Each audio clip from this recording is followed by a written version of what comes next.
I think that we actually find ourselves in a perfect setting today. The Carlos Gulbenkian Foundation has been improving people's lives for a long time in this country and all over the world. It has actually improved people's lives through the arts, sciences, and education, supporting many innovative projects in the name of an extraordinary man, a man who brought East and West together for the peace, exploitation of natural resources, and who fostered unlikely cooperation.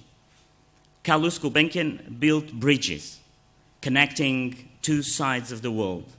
And today we are celebrating a much broader connection, a much needed bridge from one world to another. We are actually bridging the world of patients, caregivers, to that of the medical profession. I think it was Isaac Newton that said one day, "We build too many walls and not enough bridges." And so today what I thought to do here was basically to leave you with three messages for the day. First, the first thing I'd like to congratulate is actually the Patient Innovation Project and Professor Pedro Oliveira. It's an incredible work, and I'll come back to that later in my words. But second, I'd like to remind everyone that what you're doing is nothing less than empowering our most innovative citizens, something that Professor von Hippel will actually explain far better than I can. And third, I'd like to tell you a little bit of how your work is actually, in very concrete terms, inspiring my work in Europe and the vision that I have for Europe as I have defined it, the 3 O's vision: open innovation, open science, and open to the world. We actually will hear later today about the aortic root support patient innovation. I was so happy that I met Tal Goldsworthy here because Tal, I must told actually your story more than 10 times since I heard it from Pedro. And so now I have a good reason to tell the story because now I've met you, so I know it's true. And I'm so moved that you're here, Tal. It's really, really important. And I think later on, President Artur Santos Silva will hand you the prize, so very, very happy. And that's what I think we have actually sometimes to think in Europe, is that we have to take the steps when the small things do actually the big things. Changing, actually, it's sometimes very easy. It's doing the obvious. And doing the obvious is putting actually the citizens at the forefront of innovation. But before I touch upon each of those three things, I'd like to tell you a quick story. A story of a wrestler called Johnny Bull Walker. He was an Italian-American, a very strong man, who worked in carnivals and even won a few titles along the way as a wrestler. And looking at Johnny after a fight, with his black eyes and scrap knuckles, you'll probably be the last person that would expect to actually see there a gifted physician, a gifted doctor. In fact, you'd probably want to keep really at distance of Johnny. But Bull's actually real name was John Bonica. He wrestled to put himself through medical school. And he had two lives that he kept apart. One was a crowd-pleasing entertainer doing his wrestling. And the other life was basically being an intelligent doctor and physician. And Bonica became a truly, actually brilliant doctor.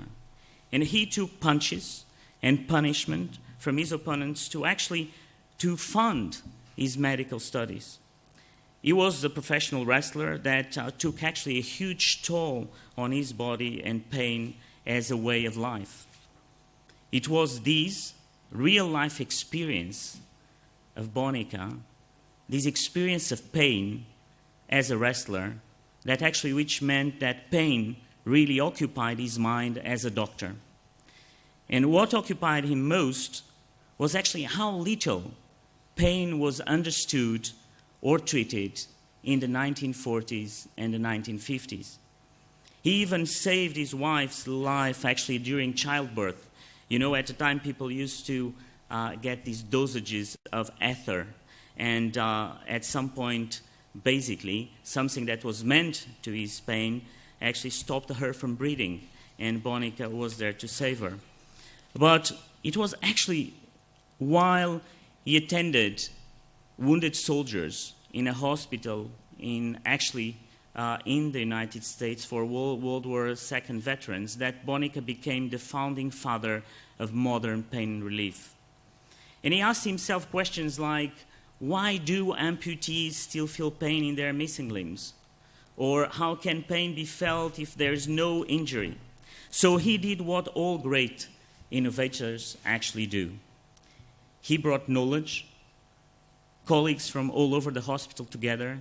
He built those bridges that I was talking about from Carlos Gulbenkian, and he actually brought all these people from disciplines that were so different to discuss a problem that was common, and set out to change the way the medical profession treated patients in pain, as well as pain itself.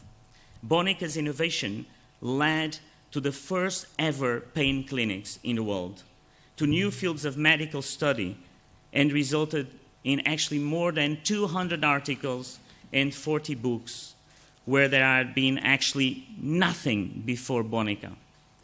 So for the first time, doctors treated pain by considering both the psychological but also the physiological attributes, taking a comprehensive and practical approach to all areas of pain management. Bonica actually conceived the medical practices he would need later on in his life for actually his own battered body. But it wasn't for Bonica's actually circus wrestling career and the pain he endured as a patient would actually have never seen the light in this masterpiece that he wrote called The Management of Pain, that is still today the mainstream text used by physicians. And the reason I'm telling this story is because Bonica's suffering as a patient, it was actually what led him to revolutionize the way we deal with pain in modern medicine. So is Bonica as a patient influencing Bonica as a doctor, not the other way around? So Bonica's ideas were able to change the medical profession irreversibly because he was able to share his unique experiential understanding of pain with other medical professionals. And as a respected doctor, he was able to share his solution and improve the lives of his patients, and in so doing, the lives of patients across the world. Which basically brings me to my first point. I want to congratulate really all of you, and of course, Professor Oliveira, Professor von Hippel, everyone that has made the Patient Innovation Project a reality. Because it connects patients and caregivers to doctors and each others. Connections which means that actually they can share their solutions with the noblest of intentions, the intention of seeing others benefit from those ideas. And now that you've done all the hard work, the idea of creating a non-profit platform and a social network seems to be really so simple, so beautiful, isn't it? But the difficult was actually to do it. And I think that you have achieved actually something that is nothing less than astonishing. The simplest innovations are game changers. And game-changing innovation doesn't always come easily to a sacred profession like medicine. Not many people are willing to put in the effort actually that it takes to prove that something can be done differently. Particularly in a world where around you it seems that the way it was actually always done is probably good enough. Why would you change? And so I really deeply feel that you've done a great job. And I really look at you as being kind of the pro wrestlers of change, the kind of a heavyweights of patient innovation. And I can't wait to see what the future has in its store for this project and its impacts for the citizens. Second, let me actually really tell you what I think about empowering citizens, about the concept that Erich von Hippel so greatly, I mean, in the past 20 years, have been actually getting to the next level.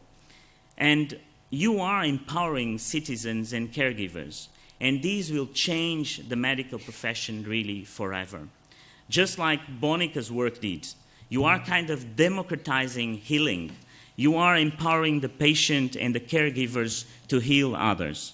You are actually bringing medicine into the 21st century by harnessing the power of citizens' innovation and bringing it to the doctor's attention. The kind, really, of change of paradigm, you know. I think the first time I saw Professor von Hippel talking about this change in terms of the Schumpeter paradigm. And that took me, because I said, who is this professor that is saying that Schumpeter was not right? I mean, it must be very good. You know, and it takes years to change mentalities. And so these, I think it's really the cornerstone of actually putting these user-citizens agenda in the medical profession that, as you all know, is a closed profession. It has been historically a very closed environment. Because now really every patient with a good idea of how to heal themselves can also heal others. And every caregiver that makes an insightful observation can share it with others. There is a huge multiplication effect in play. Imagine how many ideas could come out just in one hospital, one clinic, one therapy center. You will have heard the saying, at least we say it in Portugal, that doctors make actually the worst patients. Maybe in the future, patients will make the best doctors. So patients who are inspired to innovate their way out of a problem, like Tal, with the right encouragement and in a safe environment to share those ideas, won't threaten the medical profession. They will transform the medical profession, which actually brings me to my final point. It is actually projects like yours that actually the word inspiring was probably invented for, because that's the projects like yours that really have somehow inspired my priorities for Europe. You know, so far, sometimes in Europe, we see it as a world of top-down decisions. And I think my first thought about science innovation for Europe and research was actually to lean in to a bottom-up approach, right? And I think that that vision takes time, but that's the vision that I see that I can actually push innovation forward. As you know, we've been in Europe the biggest producers of knowledge, but then we cannot actually transform that knowledge into innovation in products. And so that's up to us. And when I see projects like these, I want to see more of these open and citizens user innovation in Europe. And I want to see us harness the collective genius, as Professor Linda Hill calls it at Harvard Business School, of our citizens at all times in all sectors. Because it's actually their potential to bring both well-being and prosperity to Europe and to the world. Actually, I think that's the point. That's the point of Europe, well-being and prosperity. Actually, the two mystical things politicians say they want to achieve at all times. You are showing that they don't have to be mystical. Open innovation is all about communities interacting and networked across all walks of life, digital and physical. You are example, actually, of how this transcends medicine, and I hope it will inspire projects in politics, in economics, in transport, in education, in city planning, and more. So I want to see more opportunities for people and businesses willing to try something different, like you've done here. I want to develop one or more European fund of funds so we can invest more in new generations of great European innovative companies. I've launched the idea that we have to go from a European Research Council to a European Innovation Council.